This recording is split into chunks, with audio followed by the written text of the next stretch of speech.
Good morning. Branch debtor method अपने चल रहा था, तो अभी तक तो डेटर मेथड में जो क्वेश्चन हमने किए उसमें आपने देखा कि भाई ब्रांच जो है उसको हेड ऑफिस माल लागत मूल्य पर बेचना है। अब एक क्वेश्चन करते हैं कि यदि हेड ऑफिस जो है वो ब्रांच को माल बीजक मूल्य या बिक्री मूल्य पर भेजे तो कुछ एडजस्टमेंट्स और करने पड़ेंगे अपने को। बताया था मैंने आपको, यदि बीजक मूल्य या बिक्री मूल्य पर माल भेजा जाए तो 3 एडजस्टमेंट होगा। एक गुड्स इनटू ब्रांच का, जो माल भेजा है उसमें बिक्री मूल्य मतलब लाभ जुड़ा हुआ है, उसका एडजस्टमेंट होगा।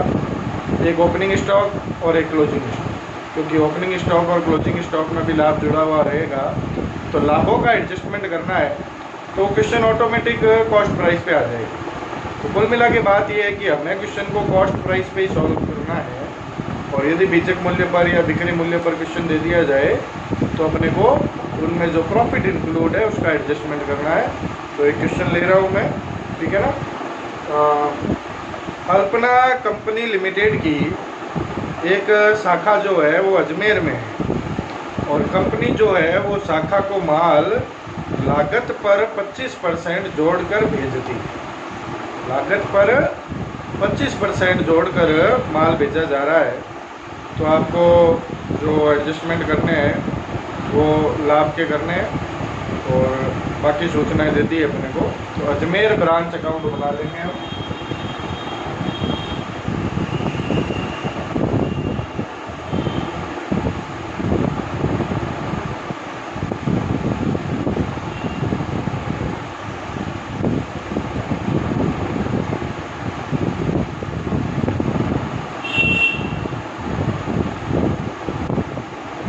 सबसे पहले ब्रांच का ओपनिंग स्टॉक दिया है 4000 रुपये का।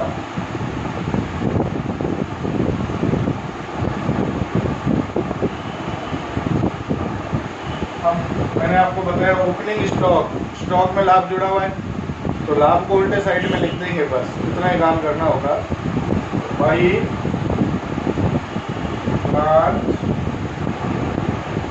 स्टॉक एडजस्टमेंट, या ब्रांच स्टॉक रिजर्व भी लिख सकते हैं, दोनों ही सही है। तो इस 4000 का जो बीजक मूल्य है इसमें लाभ कितना जुड़ा हुआ है, ये कह रहा है लाभ लागत पर 25% है। लाभ की दर लागत पर दे रखी है, जबकि ये 4000 का तो बीजक मूल्य या बिक्री मूल्य है। तो जब लागत पर रेट दे रखी हो तो अपने क्या करते हैं, रेट बटा 100 प्लस रेट करते हैं। 25% रेट है तो 25 बटा 125 कर देंगे। तो 4000 का 25 बटा 125, 800 रुपये इसमें लाभ जुड़ा हुआ है, वो इसमें से हटा दिए। फिर ब्रांच डेटर है ओपनिंग, तो ब्रांच डेटर कितने रुपए के हैं, 12000। फिर है गुड्स इनटू ब्रांच, तो गुड्स सेंट टू ब्रांच, ये भी बीजक मूल्य मतलब इनवॉइस प्राइस पर है।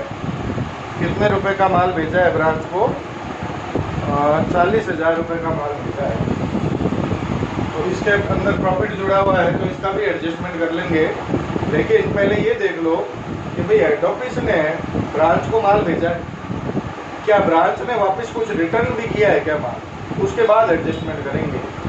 तो अपने देखने से पता लगता है, नीचे एक इन्फॉर्मेशन है रिटर्न बाय ब्रांच, मतलब ब्रांच ने कितने का माल रिटर्न किया है, देखो 1600 रुपये का माल वापस रिटर्न कर दिया। तो पहले रिटर्न की एंट्री कर लेते हैं।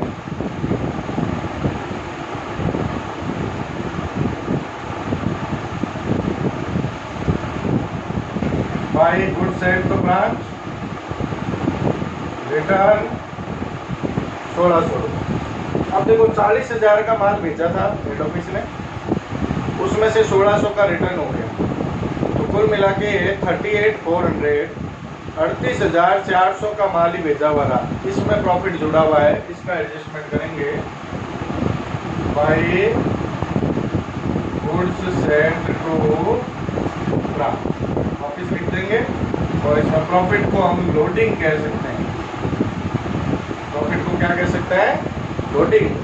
तो जितना प्रॉफिट जुड़ा हुआ है तो 38,400 इंटू 25/125, जितना लाभ जुड़ा हुआ है तो लाभ हो गया आपके 7680।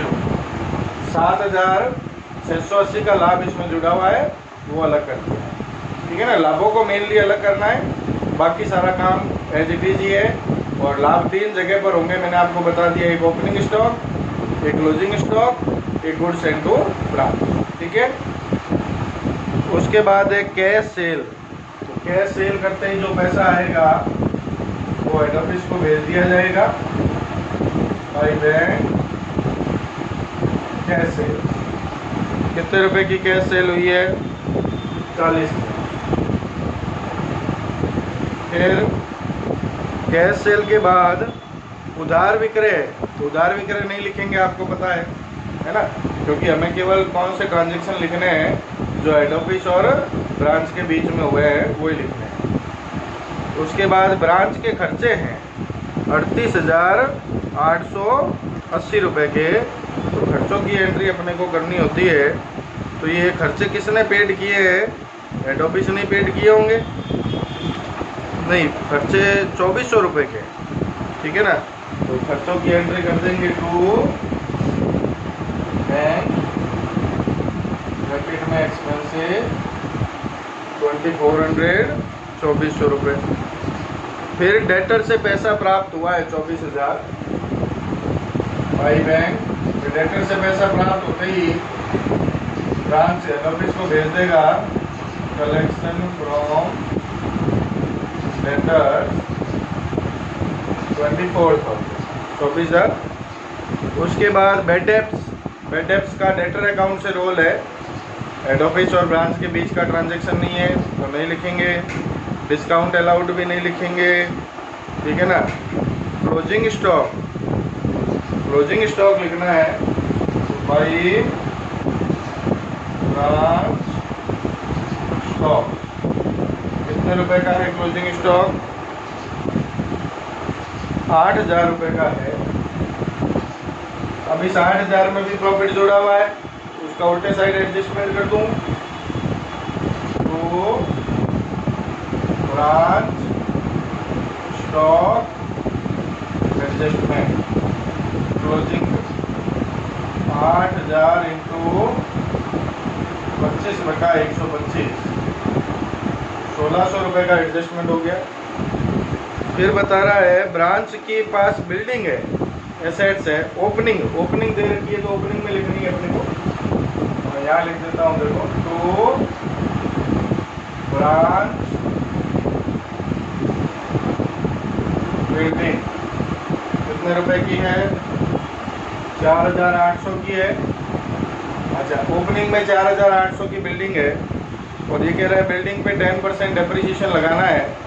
तो डेप्रिसिएशन लगाने के बाद जो बिल्डिंग बचेगी वो क्लोजिंग में बचेगी, तो क्लोजिंग वाली वैल्यू लिख देंगे। डेप्रिसिएशन ऑटोमेटिक एडजस्ट हो जाएगा, हमें डेप्रिसिएशन की एंट्री करने की ज़रूरत नहीं पड़ेगी। आई ब्रांच बिल्डिंग 4,800 में से 10% 480 का डेप्रिसिएशन लग गया है। तो क्लोजिंग में जो बिल्डिंग बची है अपने पास वो कितने की बच गई है? 4,320 रुपये की बच गई। ठीक है। अब देखो क्या रह गया, जैसे ब्रांच का ओपनिंग स्टॉक था वैसे ही ओपनिंग डेटर भी थे, तो क्लोजिंग डेटर भी होंगे भाई ब्रांच। लेकिन क्लोजिंग डेटर की अमाउंट दी नहीं है, तो डेटर की यदि कोई अमाउंट नहीं दे तो कल आपको मैंने बताया था कि हम डेटर का अकाउंट बना लें। ठीक है ना, तो एक अकाउंट बनाते हैं। मेमोरेंडम अकाउंट होगा, वो अकाउंटिंग का पार्ट नहीं होगा, बताया था मैंने आपको। Memorandum branch debtors account. Debtor account में जो जो आइटम आएंगे वो सारे यहाँ लिखने हैं अपने को। सबसे पहले टू बैलेंस BD। डेटर का ओपनिंग बैलेंस था 12,000। फिर टू सेल्स, कितनी उधार बिक्री की थी डेटर को? डेटर को उधार बिक्री की थी इसने 38,880, 38,880। उसके बाद बाई कैश, कितना पैसा डेटर से आया था? 24,000।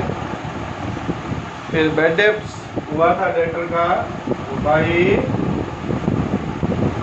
बैड डेब्ट्स 4,000 रुपये। डिस्काउंट दिया था डेटर्स को, बाई डिस्काउंट 2,880। और अब क्लोजिंग बैलेंस कैलकुलेट कर लेंगे, तो बाई बैलेंस सीधी क्लोजिंग बैलेंस आ रहा है डेटर्स का 20,000 रुपये। अब ये 20,000 रुपये का जो क्लोजिंग बैलेंस है वो हम नोट कर लेंगे स्टॉक अकाउंट में। तो ये 20,000 रुपये के क्लोजिंग बैलेंस, ठीक है। अब आप ब्रांच अकाउंट का डिफरेंस निकाल लेंगे और जो भी प्रॉफिट आएगा वो हेड ऑफिस के अकाउंट में ट्रांसफर कर देंगे टू जनरल P&L अकाउंट। तो डिफरेंस कितने का आ रहा है? 41,600 का डिफरेंस आ रहा है। तो ये प्रॉफिट जो है ये हेड ऑफिस के P&L अकाउंट में ट्रांसफर हो जाए, ठीक है। अब ये बन गया अपना ब्रांच अकाउंट। अब इसने एंट्रीज भी पूछी है, तो एंट्री आप आराम से कर सकते हो, है ना।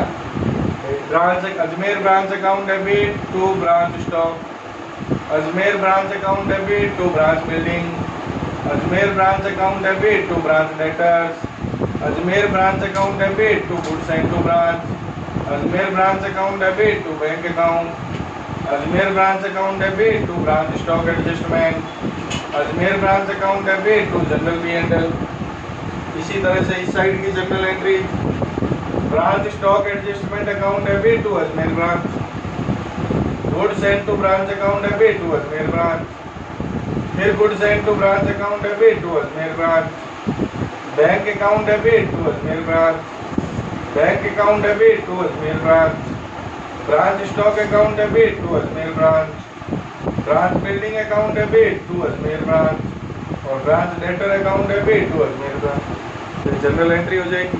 यदि आपको अकाउंट बनाना आ रहा है तो जनरल एंट्री याद रखने की जरूरत नहीं है, जनरल एंट्री हम ऑटोमेटिकली वैसे ही कर सकते हैं, तो उसको याद रखने की क्या आवश्यकता है, ठीक है ना।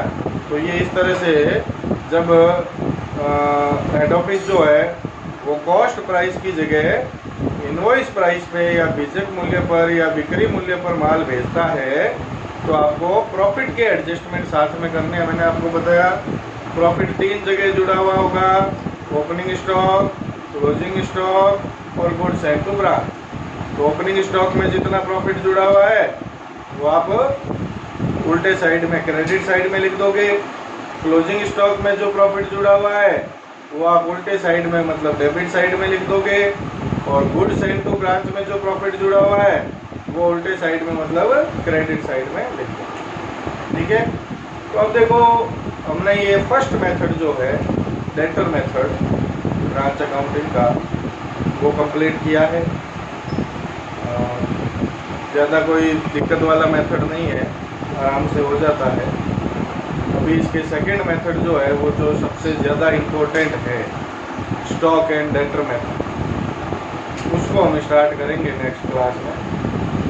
तो वो भी अच्छा मेथड है, उसमें भी 2 तरह के ही एडजस्टमेंट्स है, एक कॉस्ट प्राइस पे एक इनवॉइस प्राइस पे, है ना।